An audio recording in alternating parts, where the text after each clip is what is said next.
Hello guys, দেখো আজকে কিন্তু কোনো রান্না টান্না না, আজকে একটা ছোট্ট দেখো ভিডিও নিয়ে চলে এসেছি। আমি কিন্তু চলে এসেছি একটা বিয়েবাড়িতে।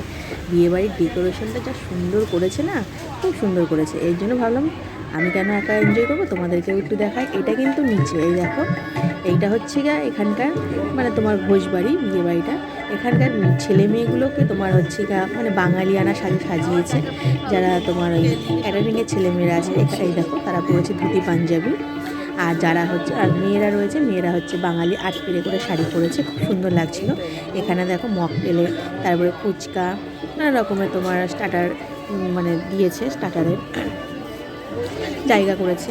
আবার তোমার চিকেন বল টল নানা রকম জিনিস ছিল। আর ওই যে ভেতরটা দেখতে পাচ্ছ সব চেয়ার পাতা রয়েছে, ওখানে মেন কোর্সের সমস্ত কিছু আইটেম রয়েছে। যাই হোক বিয়ে বাড়িটা দেখে কিন্তু খুবই ভালো লাগলো। ওই দেখো আমি ঢুকছিলাম তখন, আর ভিডিওটা কিন্তু আমার ছেলে করছে। যাই হোক আমি এখানে জিজ্ঞাসা করছি যে আমার ছেলে কোথায়, তোমরা হয়তো শুনতেই পাচ্ছ। যাই হোক এখানে দেখো খুব ভালো লেগেছে। তবে কিন্তু একটা জিনিস কি বলো তো, বিয়ে বাড়িতে গেছি ঠিকই, বর বউয়ের ছবিটা নিতে ভুলে গেছি, তোমাদেরকে যে দেখাবো।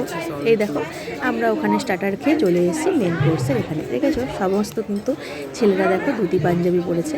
দেখো খাওয়া দাওয়া কমপ্লিট হয়ে গেছে। ওই দেখো তোমাদেরকে পান দেখাচ্ছিলাম, মানে খাওয়া দাওয়ার ভিডিওগুলো তখন নিতে পারিনি। ওখানে আমার ছেলে আর এই যে আমার বর ব্লেজার পরে দাঁড়িয়ে রয়েছে, দেখেছো। এই দেখো তারপরে তোমাদেরকে তো পুরো ঘুরে দেখালাম, আমার বরকেও দেখালাম। এই দেখো বাড়ির গেটের সামনেটা কি দারুণ সুন্দর সাজিয়েছে, খুব ভালো লাগলো দেখে। যাই হোক বিয়ে বাড়িতে প্রচণ্ড পরিমাণে এনজয় করেছি, এই জন্য তোমাদের সাথেও শেয়ার করলাম। আশা করছি ভিডিওটা তোমাদের ভালো লাগবে। ভালো লাগলে একটা লাইক কমেন্ট শেয়ার করে দিও। আমি তো আমার কথা বলতে থাকি, তোমরা কেউই লাইক কমেন্ট শেয়ার করো না। যাই হোক যদি পারো করো। ফেসবুক থেকে দেখে থাকলে আমার পেজটাকে ফলো করে দিও, আর ইউটিউব থেকে দেখে থাকলে আমার চ্যানেলটাকে সাবস্ক্রাইব করে দিও। তাহলে বন্ধুরা ভিডিওটা এখানেই শেষ করলাম, টাটা।